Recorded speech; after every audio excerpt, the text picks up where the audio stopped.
It's Nolan. What's going on, y'all? It's the kid J Nolan here. Hey man, we're gonna be talking about a merch company called SCP today, okay? And the reason why we're talking about SCP is because they have high profile clients like Pharrell Williams, Brent Faiyaz, T-Pain, and some other people that work in the industry as well, okay? And the reason we're talking about them and their clients is because they actually shut down recently. They're filing bankruptcy and they're trying to get away without having to pay these clients or deliver some of the inventory that these clients have placed orders for. It's some controversy going on. Without further ado, let's go ahead and just get into the story, get into the specifics, and see if there's any resolution afoot. All right? So boom. Merch company SCP owes millions to clients like Mitski, Brent Faiyaz, and brand new after shutting down. They have a widespread variety of people that work with them. With the company planning to file for Chapter 7 bankruptcy, clients will likely receive only cents on the dollar for what they're owed. Illinois-based merch company SCP, they owe over $4 million to over 300 clients as they abruptly shut down their operations just last week. Again, as I stated, they're planning to file Chapter 7 bankruptcy, and it's unlikely that any of these clients will ever recover all the money that they're owed. Other clients that they service include Father John Misty, Chappelle Roan, T-Pain, Phineas, Carly Rae Jepsen, some record labels such as Loma, Vista Recordings, Triple Crown Records. As I stated, Pharrell Williams and his Something in the Water Music Festival, online content creators such as the Dungeons and Daddies podcast, and the YouTubers Team Ed. So there's a lot of high profile people that are going to be missing out on product and money coming into this new year. On December 17th, SCP locked over 150 staff members out of their emails before informing them in a mass email that was sent to their personal addresses, or personal email addresses, I should say, that they were all being laid off abruptly and the business was being permanently shut down the week before Christmas. So already scammer activity. Y'all just shut down operations, let people know the day of, hey, you don't got to report back to work no more because we going out. We done for. And y'all did this shit the week before Christmas, right when people were supposed to be having great holidays and looking forward to spending time with their families. Y'all pulled the plug on these people. Clients, meanwhile, largely learned of the closure by word of mouth until SPC leadership sent an official email on December the 19th informing them that the company would be shutting down. Clients who did not owe SCP any money were told they would receive a secure folder containing their available e-commerce and customer data, as well as artwork files, and that they would be informed when their remaining merchandise in their warehouse would be available for pickup, which is to be arranged at their own cost in Batavia, Illinois, where SPC was based, which is about 45 minutes outside of Chicago. So let's just break this piece down here. December 17th, the employees were laid off in a fell swoop. December 19th, they let everybody know, hey, we're shutting down operations. If you don't owe us any money, which I don't see how they would, unless you were talking about invoices that haven't been paid for product, you could get all of your data. You know what I'm saying? You can get all your files. You could get all your customer data, artwork, any designs, emails to your clients that you're servicing, all of that good stuff. And anything that you placed that needed to be fulfilled, instead of them sending it out to you, you actually have to make arrangements to get to Batavia, Illinois, to go pick your shit up from their warehouse. They're not even going to send it out. And you got to arrange it at your own cost, which means you got to pay, you got to goddamn coordinate travel, lodging, everything to go pick it up. Any act that owed SCP money would be required to pay that back before collecting any of their remaining merchandise. The deadline to do so was end of the day Thursday, but a member of SCP leadership says that if clients haven't already been in contact with the company about payment, it's now too late. So basically they saying, if you owe us money, there's no way to come get your shit. We don't even want you to go ahead and pay us no more. Just keep it to yourself. Figure out another way to get your shit. According to their internal documents, nearly 600 clients had outstanding balances with SCP for a total of $3.4 million owed. Clients' web stores run through SCP were also shut down while they scrambled to figure out how to retrieve their merchandise from the company's warehouse. Those clients who were owed money for sales handled during this year's busiest shopping season were left wondering whether they would ever be paid. Again, they're naming even more clients. Like I said, Mitski, Milky Chance, TV Girl, Polyphia, Something in the Water Festival. They're all owed hundreds of thousands of dollars, while dozens of others, including Chappelle Roan, Ninja Sex Party, Bruno Major, Mute Math, T-Pain, Lizzie McAlpine, and record labels Satic, They're owed tens of thousands of dollars in fulfillment. Their customers have been left in the wings too, with an unknown number waiting for merch that may never arrive. According to an email SCP sent to clients, none of those customers will receive refunds or their unfulfilled orders. So if they've paid for stuff and they're waiting on it, they're not getting no refunds, and they're not delivering your shit neither.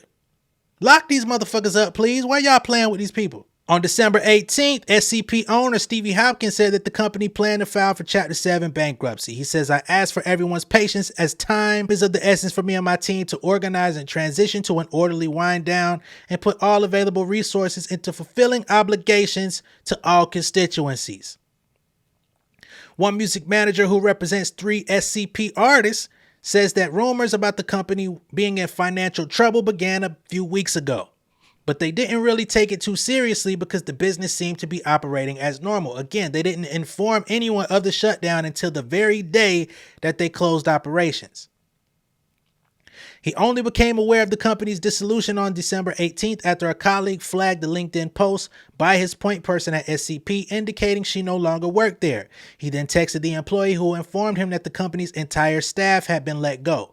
After receiving the December 9th email to clients, the manager says he reached out regarding an invoice and was informed that the company was planning to file for bankruptcy. He says, I just don't know how something like this would happen, right? His artists, just the 3 artists that he manages, they're owed in the many tens of thousands of dollars. He says everybody has been on tour the last 2 years. Touring has ramped up tremendously throughout the entire industry. He says it's been so busy and I think they've been killing it. While SCP leadership will not comment on the circumstances that led to their closure, Hopkins did address the issue briefly on his LinkedIn post, saying the company had been struggling to stay afloat for nearly a year. Last year, the business did make some staffing cuts when dozens of employees were let go. They say that there were additional smaller layoffs that followed over the course of the year, which the members of the SPC leadership characterized as additional terminations, operational changes, or resignations, adding that a few departments were downsized, but very minimally. So now all of a sudden they're struggling to stay afloat when they were really just making very small cuts. As news of the shutdown spread, SCP clients began posting about their issues on social media, with some claiming they hadn't been paid for their merch sales, stretching back as far as April. So they have been selling all of this product, right? Getting it shipped out to the fans, doing these tours, doing everything.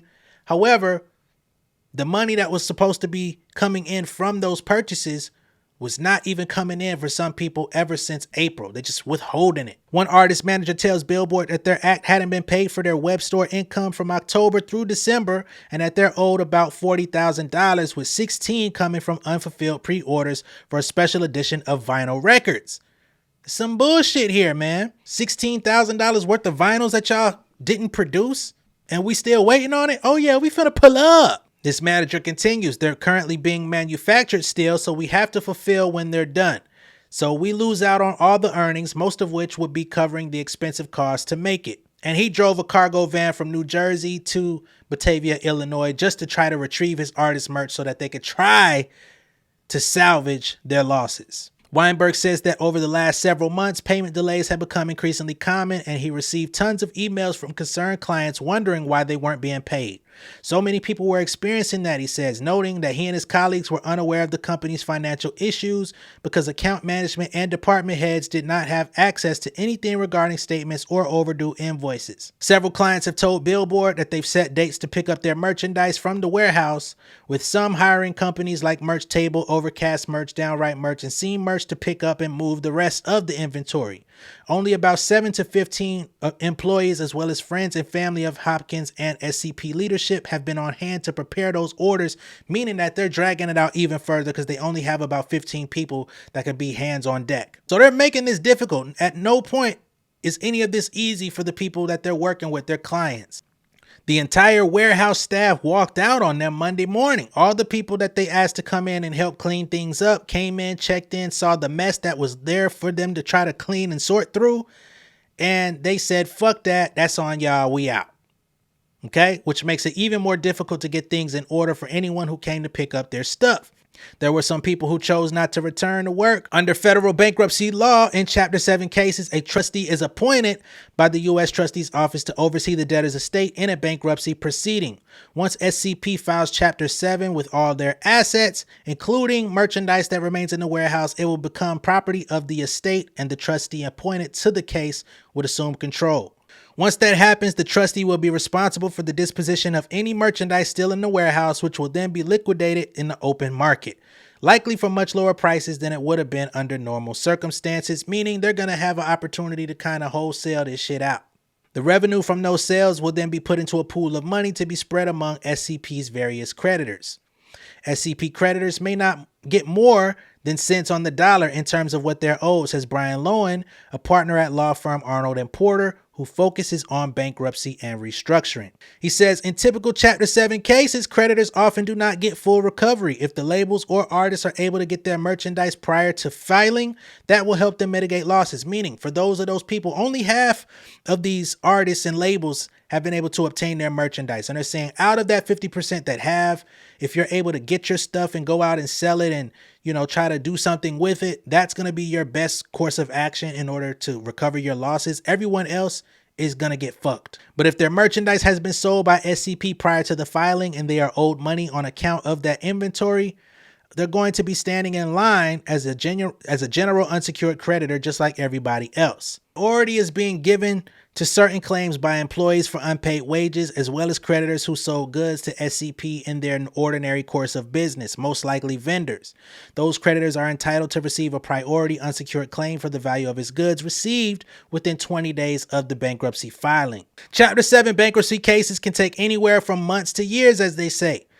However, even on the short end, distributions to creditors on account of their claims will take several months, meaning they're all going to be sitting ducks trying to see what they can retrieve, whether in form of merchandise or in the form of monetary payment. He adds, potential litigation against various... While artists and their teams face the slog of retrieving remaining merchandise and hopefully some of their sales money owed, they also must figure out what happens to their merch moving forward, because now they don't have a partner. So some people already have tours booked. They already are on the road currently trying to get more product to go to the next city and state and all this different stuff. And they're shit out of luck, unfortunately. And they're now stuck in a position to say, well, how are we going to get merch in a relatively short time frame so that we can keep the business going? Because as y'all know, touring artists make most of their money on the road, selling merch and getting money off them tickets. The bright side, that does open up opportunities for SCP competitors, because now word has gotten out that they're going under. So now they're reaching out to the clientele. You know what I'm saying? There's already like 4 or 5 merch companies that have emailed like, do you need merch solutions? So word is out, and there's people out there that are saying, hey, if SCP is going down, come over here. We'll cut you a deal. Come work with us. Tell your people. Make references. We're over for business. We can do the same shit they can. Come fuck with me. And I'm not gonna lie, man, I enjoy exposing and speaking about stories like this, because sometimes we get so caught up in the black scammer world, calling out people in our own community that do fuck shit, as we should, and they deserve to get berated for doing it. But this is a white-owned company. They're trying to pull the wool over people's eyes. They're trying to take the easiest or the path of least resistance to run off on the plug with people's money. These motherfuckers deserve to be exposed. These motherfuckers deserve, hey, I wouldn't be mad if some niggas pulled up to get their shit and knocked some of you motherfuckers out on the way out. Like, fuck it, I'll take the lawsuit. Just for good measure, because y'all thought you was going to play me, and I want you to understand you never could. But unfortunately, in the real world, you know what I'm saying, this actually gives us real life accounts of like the volatility of all the things that we do. You would think partnering with a merch company would be something that's kind of foolproof. They have they have the merchandise, you have the money, you have the designs, right? They're helping you. You go through them. You can set up your own web store. You can do all of this different stuff for fulfillment. It's a pretty easy process. All you got to do is trigger. You send a fucking credit card. They get notification of what you need. They get the design. Boom, boom, boom. Print it out. Send it out.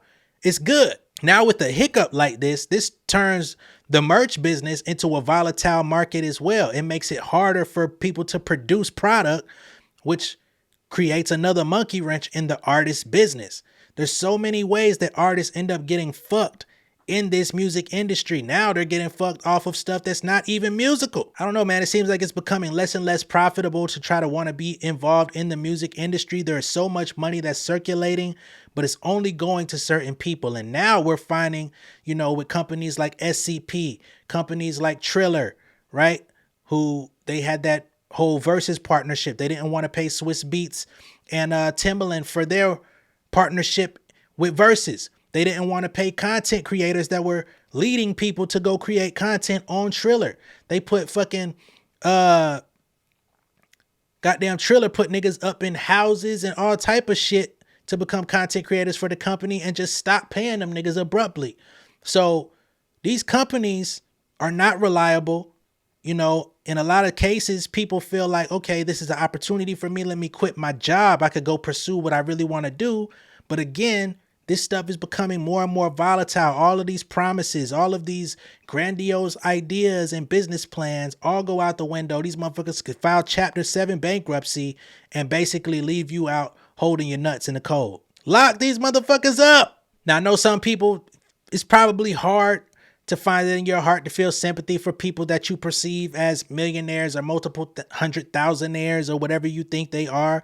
But just keep in mind, these are regular people. They may have different access. They may have different bank accounts, but a lot of these people invest a lot of their personal resources into their business. And when you lose it, sometimes those costs are irrecoverable. So they're in a position of debt just like anybody else. And at the end of the day, our enemy is not artists and labels, right? In the grand scheme of things, our enemies are the big corporations, the companies that don't want to deliver on their fucking promises. So keep that in perspective as well. Let me know what y'all think of all this down below in the comments. Be sure to like and share this video. If this is your first time seeing me on YouTube, go ahead and subscribe to the channel. Hit the post notification bell for all updates, and I will see y'all on the next one, all right? Much love and respect. Y'all stay safe out there. Peace! King of my city and cul-de-sac. Coming out swinging like soldier rags. Leading my people like quarterback. Boy, I study this shit, I'm an almanac. Had to get up and grind. Knowledge is booming, I'm here to apply. Came with the chip and the dip, it just single the mind. We finna do more than survive. I need my check. Spinning the block for the Gouda. We hitting the jeweler to flood out the net. We don't do beef on computers, I'm straight out the sewer. We come when you rest. Niggas be looking perplexed, so keeping my foot on their neck. No map, I trust my gut for the quest. With drama, I'm fully abreast. I was ready for years and they doubted me. All of a sudden they tell me they proud of me. I've been dropping these haters like calories. Cross them out, I came back with some boundaries. Stand for my honor, but too raw, no corner. Packing the stick with a drummer. Wanna catch my bad, won't fumble. I done came too far to be humble.